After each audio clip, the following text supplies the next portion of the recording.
저 바다에 내 아버지가 있었지. 파도 속에서 아직도 또 그런 말씀을 하시는군요. 그날은 그냥 사고였잖아요. 아니야. 그건 사고가 아니야. 그림이 기억하고 있어.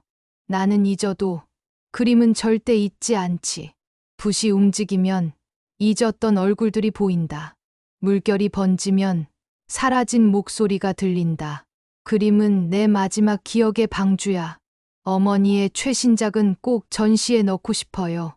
그 그림은 단순한 작품이 아니에요. 그건 우리 가족의 이야기예요. 하지만 그 그림은 위험해. 위험하다니요. 그림이 무슨 위험입니까? 그림 속에 당신 가족의 이야기가 담겨 있잖아. 그림은 진실을 숨기지 못해요. 특히 이화영 같은 화가는 설마 그날의 일을 말하는 겁니까? 그날을 아직 아무도 말한 적 없는데 그림이 먼저 말하고 있다니. 이건 할아버지?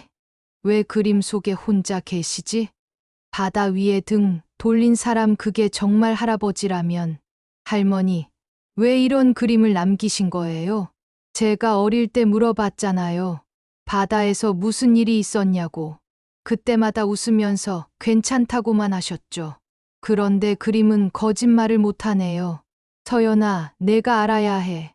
진실은 언제나 색 안에 숨어 있어. 눈에 보이는 게 다가 아니란다. 붉은색은 고통을, 푸른색은 기억을, 검은색은 죄를 말한다. 그리고 흰색은 용서를 기다리고 있지. 그림을 팔아야 해. 회사가 위기야. 지금 당장 현금이 필요하다고. 당신은 늘 돈만 보지. 어머니는 예술가야. 그림은 돈으로 평가할 수 없어. 예술이 밥 먹여주냐. 현실을 보라고. 어머니는 이제 기억도 제대로 못해. 우리가 관리해야지. 관리. 그게 관리야? 결국 재산을 차지하겠다는 거잖아. 당신은 어머니를 지키려는 게 아니야. 당신 욕심을 지키려는 거지. 당신이 그렇게 말할 때마다 난 정말 무섭습니다. 가족보다 돈이 먼저인 사람, 어머니가 그걸 알면 얼마나 슬퍼하실지 생각해 본 적 있어요? 우리에게 남은 건 재산이 아니라 기억이에요. 어머니의 기억, 아버지의 흔적, 그리고 우리가 외면한 진실. 나는 가끔 꿈을 꾼다. 물속에 빠진 남자가 손을 뻗는다. 그 손을 잡으려는 또 다른 남자가 서 있다. 하지만 그는 끝내 등을 돌리고 만다. 깨어나면 손끝이 시리다. 그게 꿈일까? 아니면 기억일까? 서연아, 그림을 자세히 보렴. 저 작은 배, 그 위에 한 사람이 서 있지? 그리고 멀리서 누군가 지켜보고 있지 않니? 그게 진실이란다. 바다는 아무 말도 하지 않지만 파도는 언제나 증언을 남겨. 이제야 알겠어요. 그림이 말하고 있었던 거군요. 숨겨져 있던 이야기를 색과 선이 고백하고 있었던 거예요. 하지만 이대로 두면 아무도 믿지 않겠죠. 그림만으로는 증거가 되지 않으니까. 내가 찾아야 해. 할머니가 전하려는 진실을. 낡은 신문을 펼쳤다. 8년 전 바닷가 사고 기사. 강 회장 낚싯배 전복으로 실종. 실종? 아니야. 그날 가족 모두 알았어. 아버지는 단순히 실종된 게 아니었다는 걸. 왜 그날의 이야기를 아무도 하지 않았을까? 왜 다들 입을 닫았을까? 내 성공은 피로 물든 건 아닐까? 아버지를 구할 수 있었는데 내가 한 발 늦게 뛰어들었다. 아니, 일부러 늦췄다. 그 순간 머릿속에 스쳐갔다. 내가 아버지를 대신할 수 있다는 생각. 그 죄책감이 지금껏 내 목을 죄어왔다. 하지만 말할 수 없었다. 말하는 순간 모든 게 무너질 것 같았으니까. 어머니는 늘 저를 미소로 바라보셨죠. 그러나 그 눈빛 속에는 언제나 질문이 숨어 있었어요. 넌 왜 그날 그 자리에 서 있었니? 저는 대답하지 못했습니다. 그리고 그 질문이 제 심장을 갈라놓았습니다. 나는 예술가의 딸이다. 하지만 동시에 한 여자의 상처 입은 아이이기도 하다. 어머니의 붓끝에서 흘러나온 것은 아름다움만이 아니었다. 분노와 슬픔, 그리고 용서하지 못한 기억이 함께 흘러나왔다. 나는 그 그림들을 보며 자랐다. 아버지 대신 그림이 내 대화 상대였다. 그래서 나는 알 수 있었다. 이번 그림이 마지막 고백이라는 걸. 당신은 늘 도망쳤어. 책임에서, 기억에서, 심지어 어머니의 눈빛에서조차. 나는 도망치지 않았다. 나는 상처를 붙들고 살았다. 그러나 당신은 숫자와 계약서 속에 몸을 숨겼다. 그게 성공이었나? 아니면 도피였나?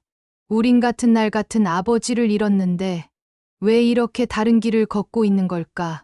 그만해. 이제 그만하자고. 과거를 파헤쳐서 뭐가 나오겠어. 아버지는 돌아오지 않아. 우린 살아남아야 했어. 나는 회사를 지켜야 했고, 가문을 지켜야 했어. 내가 예술이라는 이름으로 아무리 떠들어도 결국 세상은 돈과 권력을 본다. 아니야. 세상은 진실을 본다. 비록 눈을 가리고 귀를 막는다 해도 그림은 언젠가 다시 말한다. 할머니가 그랬잖아. 붉은색은 고통을, 푸른색은 기억을, 검은색은 죄를, 그리고 흰색은 용서를 기다린다고. 우린 아직 용서받지 못했어.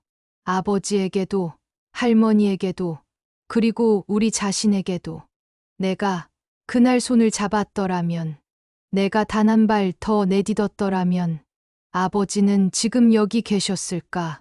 아니, 아니지. 나는 일부러 늦게 뛴 거야. 그 한순간이 내 전부를 결정해 버렸다. 나는 아버지를 버렸다. 너는 용서받고 싶어 하는구나. 하지만 용서는 공짜로 오지 않아. 내 입으로 고백해야만 해. 그림이 대신 말해주는 게 아니야. 너 스스로 말해야 해. 그게 진실이야. 전시 준비가 끝났다. 하지만 내 마음은 무겁다. 이 그림을 세상에 보여주면 우리 가족은 무너질지도 모른다. 숨겨왔던 진실이 드러나는 순간 사람들은 우리를 어떻게 볼까? 그러나 숨긴다고 사라지는 건 아니야. 진실은 늘 가장 어두운 곳에서 기다린다. 오늘이 그날이다. 사람들이 모여 있다. 조명이 꺼지고 커튼이 걷히면 모든 것이 드러나리라. 나는 떨고 있다. 하지만 두려움보다 더 큰 건 이제는 끝내야 한다는 확신이다. 여러분, 제 마지막 작품을 소개합니다. 이 그림의 제목은 파도의 증언입니다. 보십시오. 바다 한가운데 서 있는 외로운 남자, 그 등 뒤에 서 있는 그림자, 그리고 뒤돌아선 누군가. 이건 단순한 풍경이 아닙니다. 이건 우리 가족의 이야기입니다. 아버지의 죽음은 단순한 사고가 아니었습니다. 안 돼, 그만해. 여기서 멈춰. 사람들이 듣고 있잖아. 내가 잘못했어. 그날 아버지를 구할 수 있었어. 나는 달려갔어. 손을 뻗었어.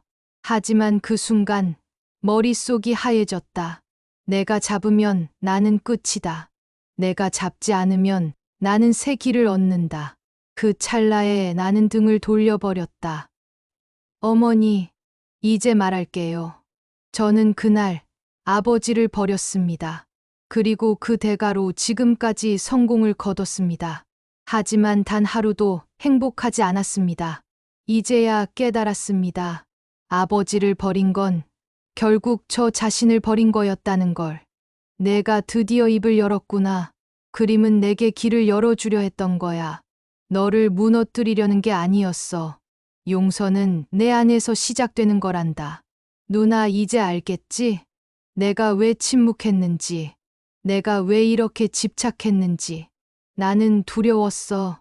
아버지를 버린 아들이라는 낙인을 세상이 알게 되는 게 무서웠어. 이제 그만 울어. 우린 모두 죄인이다. 하지만 죄인이라도 고백하면 다시 걸을 수 있어. 아버지가 원하셨던 건 진실이었을 거야. 그리고 어머니가 지키려던 것도 진실이었겠지. 할머니, 이제 알겠어요. 당신이 왜 붓을 놓지 않았는지. 당신의 그림이 단순한 예술이 아니라 가족의 기록이었음을 그림은 잊지 않았습니다. 당신이 잊어도 그림은 기억했습니다. 그리고 이제 제가 기억하겠습니다. 당신의 선과 색, 당신의 고통과 기쁨, 당신의 진실까지. 나는 이제 두렵지 않습니다. 파도는 모든 것을 덮지만 결국 모래 위에 흔적을 남깁니다. 그 흔적이 지워지기 전에 나는 더 많은 그림을 그리겠습니다. 그리고 그 안에 우리의 이야기를 남기겠습니다. 할머니, 이제 쉬세요. 그림도 기억도 제가 이어갑니다. 파도의 증언은 끝나지 않습니다. 이제 제 목소리로, 제 색으로 계속 이어질 겁니다.